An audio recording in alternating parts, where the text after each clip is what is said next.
Les coups durs enchaînent pour Elisabeth Borne.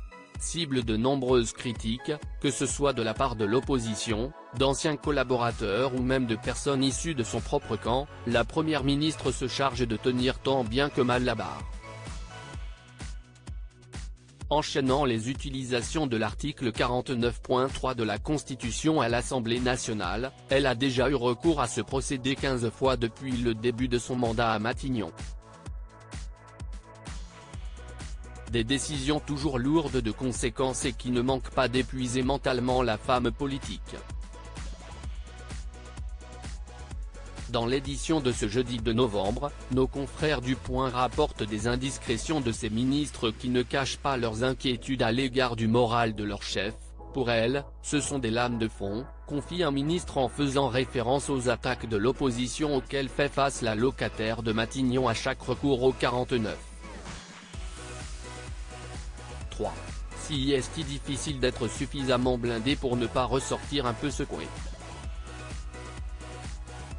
Psychologiquement, si est-il dur. Et ça pourrit son agenda, a-t-il complété.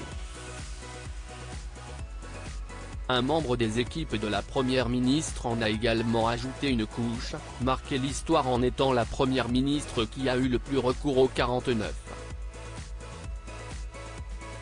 3. Il y a mieux, quand même, a-t-il fait remarquer.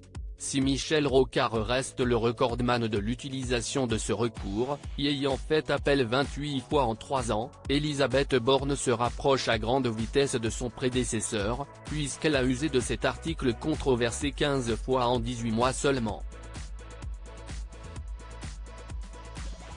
Une manière d'agir qui, malheureusement pour elle, ne devrait pas changer dans le statu quo.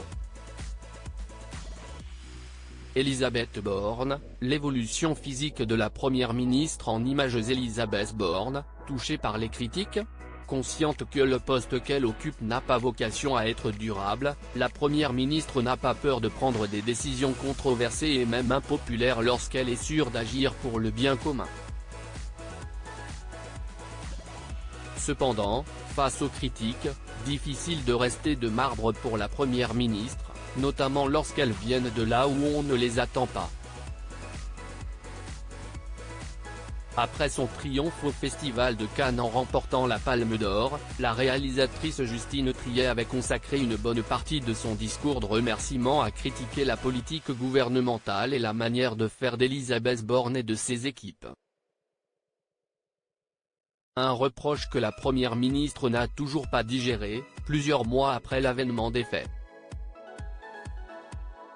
Crédit photo, Stéphane Le Mouton.